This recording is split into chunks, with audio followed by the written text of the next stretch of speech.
সুপ্রিয় দর্শক, knowledge sharing স্কুলের বিশেষ আয়োজন উচ্চশিক্ষায় বিদেশ অনুষ্ঠানে আপনাদের সকলকে স্বাগত জানাচ্ছি। আমি গোলাম মর্তুজা। আজকের আলোচনার বিষয় বাংলাদেশ থেকে ইউকে ভর্তি, স্কলারশিপ ও ভবিষ্যৎ ক্যারিয়ার। বিশেষ এই আলোচনায় সুদূর ইউকে থেকে আমাদের সাথে যুক্ত হয়েছেন আমার বন্ধু মাহমুদুল হাসান মিরাজ। তিনি বর্তমানে ইউকের অ্যাস্টন ইউনিভার্সিটিতে ইন্টারন্যাশনাল অ্যাকাউন্টিং অ্যান্ড ফাইন্যান্সে মাস্টার্স করছেন।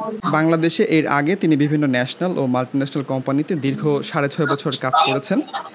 এই আলোচনায় আমরা জানবো ইউকেতে ভর্তি প্রক্রিয়া, tuition fee, living cost, scholarship, পড়াশোনার পাশাপাশি কাজের সুযোগ, post study work permit, PR ও সিটিজেনশিপ সম্পর্কে। তো মিরাজ, তোমাকে আমাদের অনুষ্ঠানে স্বাগতম। কেমন আছো? Thank you very much for inviting. আলহামদুলিল্লাহ, আমি ভালো আছি। তুমি কেমন আছো? এই তো আলহামদুলিল্লাহ ভালো আছি আমি। I want to let people know যে আসলে হু ইজ মিরাজ, তুমি বাংলাদেশে কোথায় পড়াশোনা করেছো অ্যান্ড কোথায় কাজ করেছো এবং বর্তমানে অ্যাস্টনে পড়াশোনার পাশাপাশি কি করছো। তো আমি আমার ব্যাচেলর কমপ্লিট করেছি ন্যাশনাল ইউনিভার্সিটি থেকে, প্রফেশনাল বিবিএ তে, ফাইন্যান্স থেকে। তারপরে আইসিএমবি, যেটা প্রফেশনাল অ্যাকাউন্টিং ডিগ্রি, সেটা শুরু করেছিলাম। সেখানে 9 সাবজেক্টের মতো পাশ করেছি। ওকে ওকে, দেন আমি একটা সিএ ফার্মে জব শুরু করি। ওখানে প্রায় 3 বছরের মতো ছিলাম। সবাই নাম বললে হয়তো চিনবে, একনবীন চার্টার অ্যাকাউন্টেন্টস। তারপরে আমি একটা কনস্ট্রাকশন কোম্পানির অ্যাকাউন্টেন্ট হিসেবে ছিলাম। একটা আইটি স্টার্টআপ কোম্পানিতে ছিলাম ফাইন্যান্সিয়াল অ্যানালিস্ট হিসেবে। তারপরে বাংলা ক্যাটে চাকরি করেছি। বাংলা ক্যাটের নাম মনে অনেকেই জানার কথা। বাংলা ক্যাটে আমি ফাইন্যান্সে অ্যাসিস্ট্যান্ট ম্যানেজার হিসেবে ছিলাম। তারপরে আসলে চিন্তা করা যে দেশের বাইরে থেকে আরেকটা ডিগ্রি নেওয়া। ইন দ্য মিন টাইম আমি ঢাকা ইউনিভার্সিটি থেকে মাস্টার্স করেছি। তো সেকেন্ড মাস্টার্স করতে অ্যাস্টনে আসা। তো এখন আমার আসলে টট কোর্স গুলো শেষ, যেগুলো এক্সাম বা অ্যাসাইনমেন্ট দিতে হবে সেগুলো শেষ। এখন বাকি আছে শুধু আমার ডিজার্টেশন আর ইন্টার্নশিপ। এখন আমি এখানে একটা আইটি কোম্পানিতে ফাইন্যান্সিয়াল অ্যাডভাইজার হিসেবে আছি অ্যাজ এ ইন্টার্ন। পাশাপাশি যে অড জব গুলো এখানে করা লাগে পার্ট টাইম, সেগুলো করছি আর কি। এইটা আমার সম্পর্কে। Okay, great, glorious career Miraj. আচ্ছা, what made you choose UK for higher study? ইউকেটা আসলে অনেক কোইন্সিডেন্সের একটা ব্যাপার। আমার আসলে কোনো প্ল্যানই ছিল না ইউকে নিয়ে। তো যেহেতু বিদেশে যাব, বাবা মার একটা ইচ্ছা থাকে যে যেখানে রিলেটিভস থাকে সেখানে যাব। তো ওই সেন্স থেকে আসলে ইউকে চুজ করা। এটা যখন আসলে ফ্যামিলি পুশ করতেছিল, তখন দেখলাম ঘাটাঘাটি করে ইউকে তো অনেক বড় বড় ইউনিভার্সিটি আছে। প্লাস আমি যদি 200-300 র্যাঙ্ক ইউনিভার্সিটিতে পড়াশোনা করি, আমাকে যত টাকা স্পেন্ড করা লাগবে, আমার দেখা যাচ্ছে তার 2 থেকে 3 গুণ বেশি স্পেন্ড করা লাগবে ইউএসএ ওই র্যাঙ্কের ইউনিভার্সিটিতে পড়ার জন্য বা অস্ট্রেলিয়াতে গেলে। তো ওই পার্সপেক্টিভ থেকেই আসলে ইউকে চুজ করা আর কি।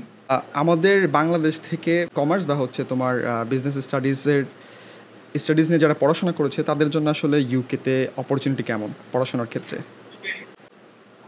পড়াশোনার ক্ষেত্রে ইউকের স্টাডি আমাদের কনভেনশনাল স্টাডি থেকে কমপ্লিটলি ডিফারেন্ট।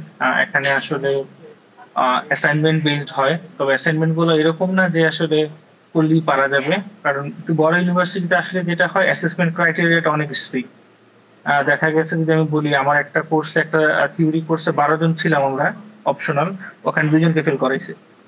ওকে, তো মানে এটা বলা যাবে না এটা ইজি। বাট যদি নর্মাল ইউনিভার্সিটিতে আসে, সেক্ষেত্রে অ্যাসেসমেন্ট ক্রাইটেরিয়াটা ইজি হয়।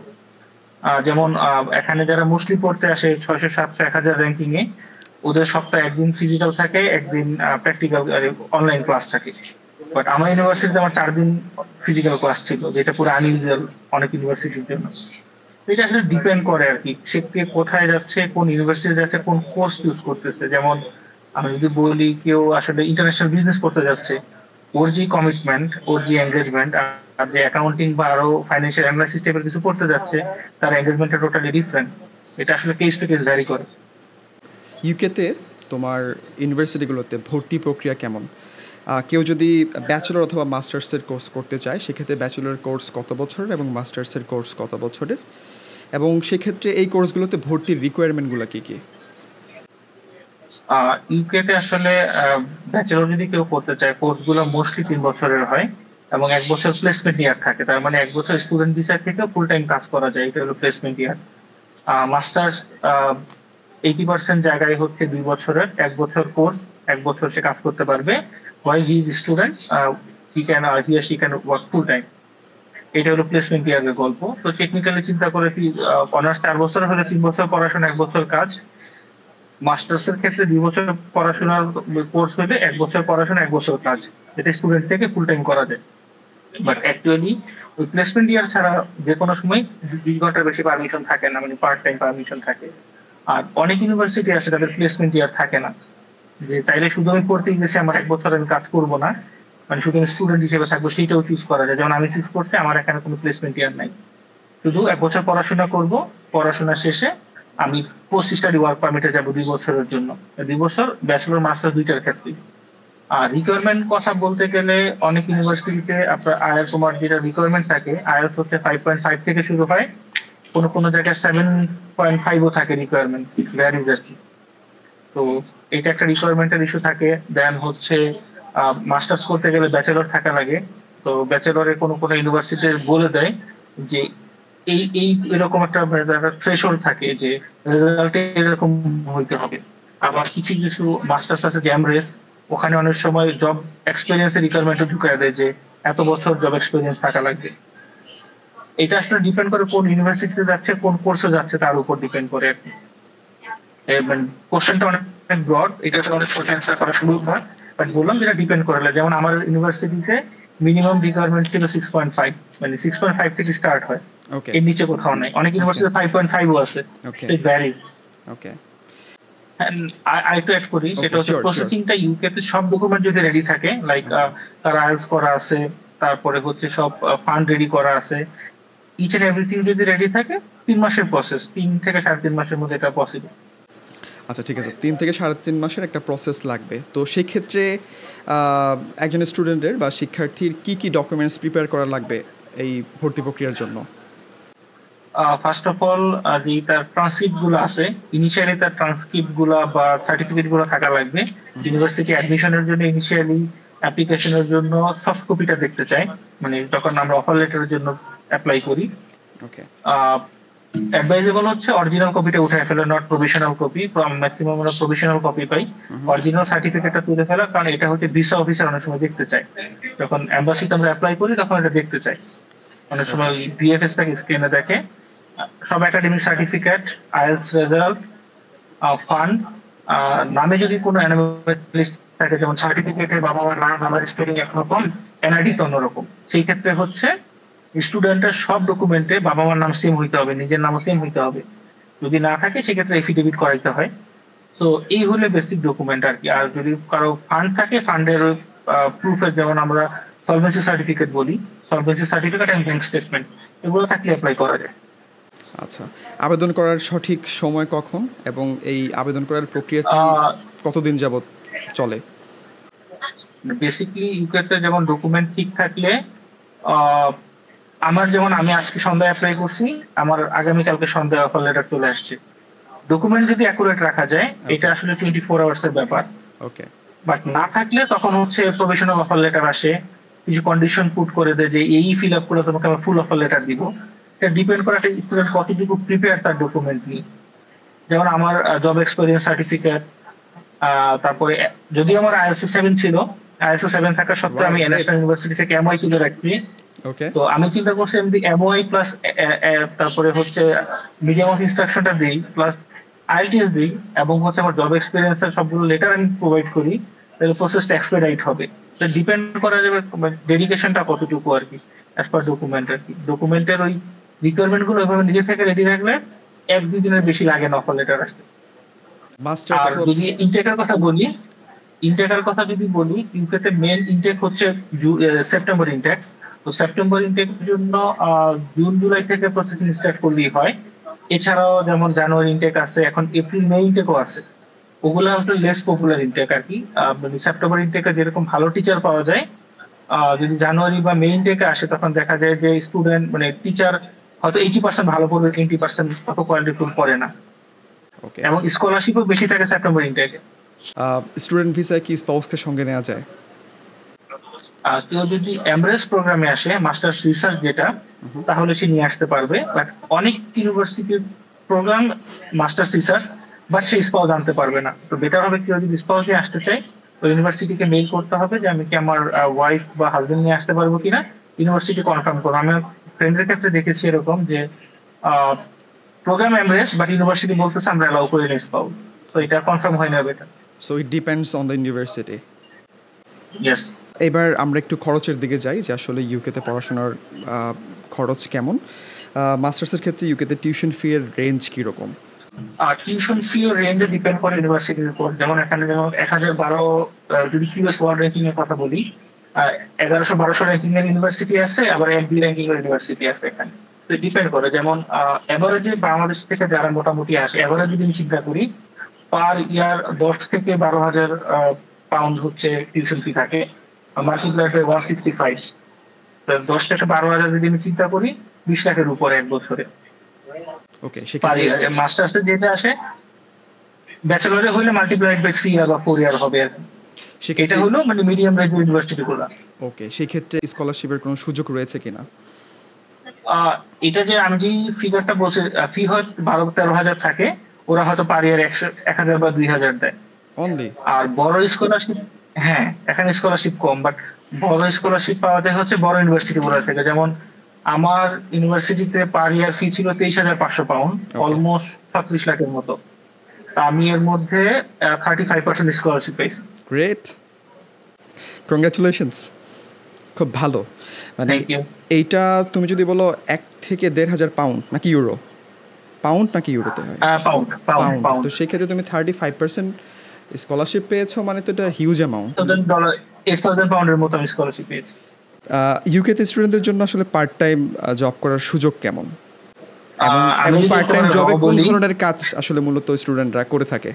আচ্ছা, আমি যদি একেবারে বলি, ইট ডিপেন্ডস। যেমন আমার এক কলিগ লন্ডনে আসছে একটা ইউনিভার্সিটিতে, ওর কাজিন একটা জায়গায় জব করতো, তার রেফারেন্স ছিল, সে এসে এখানে পার্ট টাইম ডেস্ক জব পেয়ে গেছে 15 দিনের মাথায়।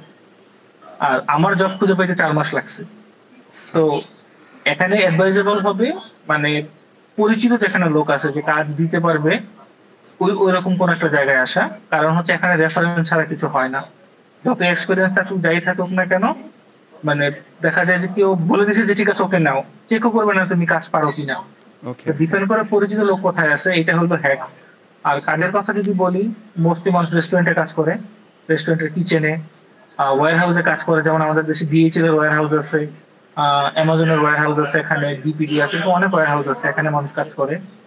আর বললাম তো যে লাকি যদি হয়, লোক যদি থাকে, তুমি ডেস্ক জবও পেয়ে যেতে পারো, বা শপে তুমি একজন রিটেল অ্যাসিস্ট্যান্ট হইতে পারো, বা ক্যাশে কাজ করতে পারো। যেমন রেস্টুরেন্টের যারা অর্ডার নেয়, ক্যাশ মেনটেন করে, ওইটা হইতে পারো। ডিপেন্ডস অন যে কিরকম আছে। আবার অনেকে আছে এরকম লাকি যে যারা লাকিলি পেয়ে যায়। বাট আমি দেখছি যে আমার পরিচিত যারা আছে, আমার ইউনিভার্সিটিতে আমি তো 30-40 জন বাংলাদেশিকে চিনি, যে কিছু আছে খুব ভালো জব করে থ্রু রেফারেন্স, কিছু আছে যে এখনো জব পায় নাই, 4 মাস 5 মাস হয়ে গেছে। এটা ডিপেন্ড করে আর কি। তবে আমার অ্যাডভাইস থাকবে, যদি কেউ উইকে আসতে চায়, পরিচিত লোক বেশি দিতে ওখানে যাওয়াটাই বেটার হবে। আচ্ছা, জবের ক্রাইসিস আছে নাকি জাস্ট রেকমেন্ডেশনের যে ঘাটতির কথা বলছেন? জবের ক্রাইসিস বলা যাবে না, জব আছে। ওকে, জব আছে, বাট রাইট জায়গায় ট্যাপ করতে হবে। বেটার হয় যদি কেউ বারিস্টার কোর্স শিখে আসে, কেউ যদি রান্না বান্না শিখে আসে, কারণ এখানে মানুষ হইলেও তো রান্না বান্না কম করে এখানে। তো রেস্টুরেন্টের ডিমান্ডটা প্রচুর এখানে, ইনসেন লেভেল। তো রেস্টুরেন্টের কাজ শিখে আসলে, রান্না বান্না শিখে আসলে, তো সেক্ষেত্রে একটা সুযোগ থাকে রেস্টুরেন্টে কাজ করার। কাজ করে কেউ কি তার টিউশন ফি ম্যানেজ করতে পারবে কিনা, বা নিজের খরচ ম্যানেজ করে টিউশন ফি ম্যানেজ করতে পারবে কিনা? এটা হচ্ছে ডিপেন্ড করে কোন সিটিতে থাকতেছে। যেমন লন্ডনে একটা সিঙ্গেল রুম নিয়ে থাকতে গেলে, কেউ যদি ধরো তোমার সেন্টারে না থাকুক, ইস্ট ওয়েস্ট নর্থ সাউথ যেদিকে থাকুক না কেন, 500 পাউন্ডের নিচে কোনো রুম পাওয়া যায় না, 450-500 নিচে রুম হয় না সিঙ্গেল থাকতে গেলে। তো একটা মানুষ পার্ট টাইম জব করলে, যদি এনআইও করে, গভর্নমেন্ট অ্যাপ্রুভ রেটেও করে, সে 12 টাকা 21 পেন্স করে পাবে, 800-900 টাকার মতো।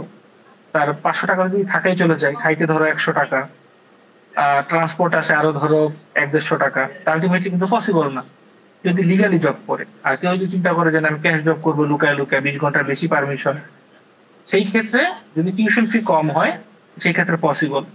আর ব্যাচেলরের ক্ষেত্রে সামহাট পসিবল, কারণ ব্যাচেলরে বছরে 4 মাস বা 5 মাস অফই থাকে ইউনিভার্সিটি। যেমন জুলাই থেকে শুরু করে জুলাই, অগস্ট, সেপ্টেম্বর 3 মাস ফুল ইউনিভার্সিটি অফ থাকে। ক্রিসমাসে বন্ধ থাকে, ইস্টারের সময় বন্ধ থাকে, সেমিস্টার ব্রেক থাকে। রেখে যে কোনো স্টুডেন্টই ফুল টাইম কাজ করতে পারে, সে লিগালি পারমিটেড। তো ব্যাচেলর যারা পড়ে ওদেরকে আসলে পসিবল ওদের টিউশন ফি ম্যানেজ করা, বাট মাস্টার্সে এসে এটা কোয়াইট ইম্পসিবল। আচ্ছা, পড়াশোনার পাশাপাশি ওয়ার্ক লাইফ ব্যালেন্সটা কিভাবে হয়? এটা তো বললাম যে এখন ডিপেন্ড করে আসলে মানে কে কি রকম কাজ করতেছে ইউনিভার্সিটি। যেন আমার হচ্ছে 4 দিন ক্লাস ছিল, 4 দিন ক্লাস করে আমি 2 দিন কাজ করলে আমার তো টাইম নেই লিটারেলি। বাট কোনো কোনো মানুষের হচ্ছে দেখা গেছে, আমি অনেক টিচিং যাদের সপ্তাহে একদিন ফিজিক্যাল একদিন অনলাইন, যদি ওকে, 2 দিন কাজও করে তার স্পেয়ার টাইম থাকে। এটা আসলে সে কোন কোর্স করতেছে, তার এঙ্গেজমেন্ট কিরকম, এটার উপর ডিপেন্ড করে। আচ্ছা, তবে যেটা সবচেয়ে বেশি মাথায় রাখতে হবে, এই দেশে যেই আসুক না কেন স্টুডেন্ট একটা ঠিক যাবে, nothing like anything in Bangladesh, it's completely different. আচ্ছা, পড়াশোনা শেষ করার পর কাজের সুযোগ সেখানে কেমন রয়েছে? আমি যদি বলি তোমাকে মাস্টার শেষ করার পর ইউকেতে চাকরি পাওয়ার সুযোগটা আসলে কেমন? আহ এখানে সবচেয়ে ইন্টারেস্টিং ফ্যাক্টর, আমরা যেমন বাংলাদেশে সবাই চিন্তা করি পাশ করার পরে দেশ জব করবো, এই দেশের কালচারটা কমপ্লিটলি ডিফারেন্ট। লাইক এরকম আমি অনেককে চিনি যারা মানে বাই বর্ন ব্রিটিশ, বাড়ি গাড়ি সব আছে, বাট সে মানে পড়াশোনা শেষ করার পর থেকে ওয়ার হাউসে কাজ করে, সে রেস্টুরেন্টে কাজ করে, ধরো বার্গার কিং কাজ করতেছে, ম্যাকডোনাল্ডস এ কাজ করে, এটা তার আর কোনো প্যাশন নাই। যেমন I met someone like back in 1 month ago, he said I born here, I completed my bachelor here. After completing my bachelor, I started working in a warehouse. I never applied for any graduate or desk job. I'm happy that I'm working in a warehouse. So culture is completely different. মানে একটা কি বলবো drastically একটা shift হয় কালচারে। এখানে কে কি পড়াশোনা করে কি কাজ করতেছে ইট ডাজন্ট ম্যাটার, কাজ করতেছে দ্যাটস ম্যাটার এখানে। ওকে, তুমি তো এর আগে হিসাবটা হচ্ছে ওকে গন সেই জন্য বলি, যদি এই দেশে আসে তো চিন্তাই করা যায় পাস করার সাথে সাথেই আমার লাইনে জব পেয়ে যাবো, দ্যাটস রং আইডিয়া। এখানে যেটা সবাই করে পাস করার সাথে সাথে যেই জবই পায় সেই জবই ঢুকে যায়, একটা এক্সপিরিয়েন্স গেইন করে, তখন হচ্ছে সবাই লাইনের জবে 1-2 বছর পরে শিফট করার পরে এটা সুযোগ থাকে। ওকে, ওকে, অলরাইট। তুমি যদিও পোস্ট স্টাডি ওয়ার্ক পারমিটের কথা অলরেডি ক্লিয়ার করেছো শুরুর দিকে, মাস্টার শেষ করার পর তুমি বলেছো যে 1 বছরের মাস্টার শেষ করে সেক্ষেত্রে সে 2 বছরের ওয়ার্ক পারমিট পাবে, আর সেটা ব্যাচেলরের ক্ষেত্রে কি? এটা ব্যাচেলরের জন্য সেম, ওকে, ওকে, সেম অলরাইট, 2 বছরই। ওকে, অলরাইট। সো পড়াশোনা শেষের পর শুধুমাত্র নিজের সাবজেক্টে চাকরি করতে হয় নাকি যে কোনো বিষয়ে চাকরি করা যায়? তুমি এটাও ক্লিয়ার করেছো, যে কোনো কিছু, যে কোনো মানে বিষয়ে চাকরি করা যায়। ওকে, যে কোনো জায়গায় কাজ করা যায়। ওকে, ওকে, অলরাইট। আচ্ছা মিরাজ, ইউকেতে কোন সাবজেক্ট নিয়ে পড়াশোনা করলে ভালো একটা জায়গাতে ক্যারিয়ার সেট করা যায়? তো মানে আমার আমার যেটা মনে হয় যে টেকনিক্যাল রিলেটেড যত নলেজ আছে, কোনো professional degree, that might be like engineering degree, degree related to professional. যদি আমি অ্যাকাউন্টেন্সির কথা বলি সেই ক্ষেত্রে সে এসিসি রিলেটেড পড়াশোনা করতে পারে, বা এখানে এসে মাস্টার্স শেষ করে সিএ তে ঢুকতে পারে। মানে এখানে আসলে UK is not for any beginner. মানে আমরা যে থাকি না, যদি নর্মালি ওরা they expect that you know something about your field. Okay, আচ্ছা এবার আমরা আসি হচ্ছে স্টাডির পর তুমি পোস্ট স্টাডি ওয়ার্ক পারমিটে কাজ করলা, কাজ করার পর সেখানে প্রিয়ার প্রসেসটা কীরকম? পিআর প্রসেস হচ্ছে এখানে 2 বছর পর তার লিগালি আমার পারমিট এখানে থাকার। 2 বছরের মধ্যে যদি কেউ মানে তোমার স্পন্সর জব ম্যানেজ করতে পারে, আর এমপ্লয়ি যদি স্পন্সর করে তাহলে হচ্ছে সে ওখানে বেশি থাকতে পারবে, তার হচ্ছে যে লিগালি থাকার পারমিশন থাকে এখানে। তো এখন ব্যাপার হচ্ছে অনেকেই মোস্টলি চেষ্টা করে লন্ডন বেস জব খোঁজার জন্য, বড় বড় সিটি। তো আমি যারা দেখছি যে পিআর পায়, ওদের মোস্টলি হচ্ছে স্কটল্যান্ড, নর্দার্ন আয়ারল্যান্ড, এখন ইউকে তো 4টা দেশ, বা ওয়েলস, নর্দার্ন আয়ারল্যান্ড এবং স্কটল্যান্ডে অ্যাপ্লাই করে। ওইসব দেশে মোস্টলি ব্রিটিশ থাকে। তো ওখানে অ্যাপ্লাই করলে দেখা যায় যে তোমার, তুমি যদি কোম্পানিকে ভাবে সাপোর্ট দিতে পারো, কোম্পানি তোমাকে স্পন্সর করে আর কি। আর স্পন্সর হিসেবে তুমি যদি লিগালি 5 বছর এই দেশে থাকো, তখন আইএলআর বলে আর কি, ইনডিফিনিট রিমেইন টু লিভ, মানে অনির্দিষ্ট সময়ের জন্য তুমি এই দেশে থাকতে পারবা, আইএলআর পাই যাবে আর কি, পিআর যেটাকে বলে আর কি, অ্যানাদার ওয়ার্ড। আচ্ছা, স্পন্সরশিপ ম্যানেজ করার জন্য তুমি যেই ফিল্ডে পড়াশোনা করেছো এই ফিল্ডে তোমাকে মানে স্পন্সরশিপ ম্যানেজ করতে হবে নাকি না যে কোনো জবের ক্ষেত্রে? তুমি না, তুমি রেস্টুরেন্টে কাজ করো, রেস্টুরেন্টের ওনার তোমাকে স্পন্সর করে, দ্যাটস ওকে ওকে, ফাইন। ওকে, ওকে। এই ব্যাপারে আমার কনফিউশন ছিল। আমি জানতাম যে তোমার হচ্ছে ইংল্যান্ডে বা ইউকেতে যে বিষয়ে মানুষ পড়াশোনা করবে সেই বিষয়ে তাকে জব ম্যানেজ করতে হবে। সেক্ষেত্রে সে না। যদি স্পন্সরশিপ ম্যানেজ করতে পারে সেক্ষেত্রে আইএলআর এর কথা যেটা বললা সেটা সে পাবে। যাই হোক, এই কনফিউশনটা মনে হয় যে আমার মতো অনেকের ভেতরেই ছিল, সেটা কিছুটা হলো আমাদের এই আলোচনার মাধ্যমে সেই কনফিউশনটা দূর হয়েছে। আচ্ছা, এইবার তুমি আমাকে বলো যে নাগরিকত্ব পেতে কেমন সময় লাগে আফটার পিআর ওর আইএলআর? আইএলআর আইএলআর পাওয়ার পরে আরো মনে হয় 5 বছর থাকতে হয়। বাট কি এটা আসলে ডিপেন্ড করে, অনেকগুলো মানে ব্যাক রুট থাকে। আইএলআর পাওয়ার পরে মুশকিল হচ্ছে লয়ারের সাথে, এখানে সলিসিটর বলে, সলিসিটরের সাথে কনসাল্ট করে বিভিন্ন রাউট ধরে এখানে পাসপোর্টের জন্য অ্যাপ্লাই করতে। পাসপোর্টের জন্য অ্যাপ্লাই করলে কিছু এক্সাম দিতে হয়। এই দেশের ল্যাঙ্গুয়েজটা আমি জানি, এটিকেট জানি, এগুলো একটা এক্সাম দিলে ওগুলোতে পাস করার পরে তখন হচ্ছে পাসপোর্টের জন্য অ্যাপ্লাই করা যায়। আচ্ছা, মিরাজ, তুমি যখন ইউকেতে গিয়েছো, তুমি সেখানে যাওয়ার পর কোন চ্যালেঞ্জগুলো বেশি ফেস করছো ইউকেতে যাওয়ার পর? ম্যাক্সিমাম হচ্ছে এখানে যেটা সবার করা উচিত, যে এনএফসি এনাবল কোন একটা কার্ড নিয়ে আসার কথা। কোন কার্ডে তো আমরা ট্যাপ করলে পেমেন্ট হয়ে যায়, এগুলো নিয়ে আসা উচিত। কারণ হচ্ছে এখানে অনেক জায়গায় ক্যাশ অ্যাকসেপ্ট করে না, সো অনেক জায়গায় ক্যাশলেস পুরোই। তো এটা অবশ্যই একটা এনএফসি এনাবল একটা কার্ড নিয়ে আসা উচিত, যেটা দেশে পেমেন্ট করতে পারবে ইন্টারন্যাশনাল, বাংলাদেশ থেকে এন্ডোর্স করে, এটা একটা হতে পারে। দেন হচ্ছে আরো কিছু কাজ করতে পারে, যে তার ডকুমেন্ট গুলো ফটোকপি নিয়ে আসতে পারে, ছবি তুলে নিয়ে আসতে পারে, যেগুলো অনেক এক্সপেন্সিভ এখানে। এক পেজ ফটোকপি করতে অনেক জায়গায় 1 পাউন্ড লাগে, মানে 165 টাকা খরচ করে এগুলা। দেন জব করা রিলেটেড একটা ইসে থাকে, তো কোথাও যাওয়ার আগে অবশ্যই মানুষের সাথে যোগাযোগ করা, যে ভাই আমি জন্য একটা কাজ লিখেন, মানে আসতেছি। তারপরে বাসা খোঁজা নিয়ে চ্যালেঞ্জ ফেস করতে হয়, যে প্রথম থেকে বাসা ম্যানেজ করে রাখে, কোথায় আমি উঠবো, এই জিনিসগুলো ইয়া থাকলে। আর পড়াশোনার মধ্যে ইউটিউবে ঘাটাঘাটি করে যদি একটা আইডিয়া নিয়ে আসে, যেহেতু different country, different education system, তো এখানে ইউজ টু হওয়ার জন্য টাইম লাগে। জন্য দেখা যায় অনেকেই ফার্স্ট সেমিস্টারে খারাপ করে, ফেল করে অনেকে। তো ওইটা অ্যাভয়েড করার জন্য আগে থেকে একটা আইডিয়া নিয়ে আসা আমার জন্য বেটার। আর অনেকে এসে যেটা করে 100% রিলাই করে, কাজের উপর পড়াশোনা করতে চায় না। বাট আমার মনে হয় যে ওইটা না করে উচিত হচ্ছে পড়াশোনাতে কনসেন্ট্রেট করা। কারণ একটা ভালো ডিগ্রি থাকতে, ভালো একটা রেজাল্ট থাকলে, মানে today or tomorrow you can land on a good job. আমরা আলোচনার প্রায় শেষ পর্যায়ে আছি। We have gone very fast, Miraj, and you are very prompt and spontaneous. That's why আমাদের আসলে তেমন কোনো পরিশ্রম করতে হয় নাই। I have got the answers automatically before I make any questions. আচ্ছা মিরাজ, এবার হচ্ছে তুমি আমাকে বলবা যে যারা বাংলাদেশ থেকে ইউকেতে যেতে চায় তাদের জন্য তোমার মানে তাদের কোন 3টা স্কিল শিখে গেলে তারা সেখানে ভালো করতে পারবে? ফার্স্ট অফ অল ওখান থেকে ড্রাইভিংটা শিখে আসা উচিত। ওকে। দেন হচ্ছে সে রান্না বাড়া শিখে আসবে, নিজের জন্য দরকার, নিজের কুক করতে হবে। আবার রেস্টুরেন্টে কাজ করলে সেটাও করতে হবে। অ্যানাদার থিং ইজ, এই দেশে ল্যান্ড করার পরে একটা ভালো জব হচ্ছে সিকিউরিটি গার্ডের জব। এখানে এসে ইনিশিয়ালি যদি সিকিউরিটি গার্ডের ট্রেনিংটা করে ফেলে, it will cost around like approximately 600 to 500 pound, that's রাফলি 1 lakh BDT। ওইটা অনেক লাইফ সেভিং হিসেবে কাজ করে। হয়তো ইনিশিয়ালি জবটা পেয়ে যাবে না, বাট পাবেন টুডে টুমরো। ওকে, এবার বাংলাদেশ থেকে যারা ইউকেতে পড়াশোনা করতে যেতে চায়, যারা স্বপ্ন দেখছে পড়াশোনা করবে, তাদের জন্য তোমার কোনো বিশেষ পরামর্শ আছে কিনা? তাদের জন্য পরামর্শ হচ্ছে, it's not easy life here, এত হাই হোপস রাখা যাবে না। প্লিজ, অনেক বেশি টাকা থাকে বাবার যে আমি কোনো জব টব কিছু করবো না, বসে বসে খাবো, তাহলে ইটস ইজি লাইফ। আর যদি মনে হয় যে you need to work here to survive, to like bear your living expense everything, then you have to change your mindset. Okay, great. Miraj, thank you for your time. তুমি আমাদেরকে অনেক ব্যস্ততার মধ্যে সময় দিয়েছো, অ্যান্ড আমরা তোমাকে পেয়ে খুবই আনন্দিত। অনেকগুলো তথ্য তোমার মাধ্যমে আমরা জানতে পেরেছি।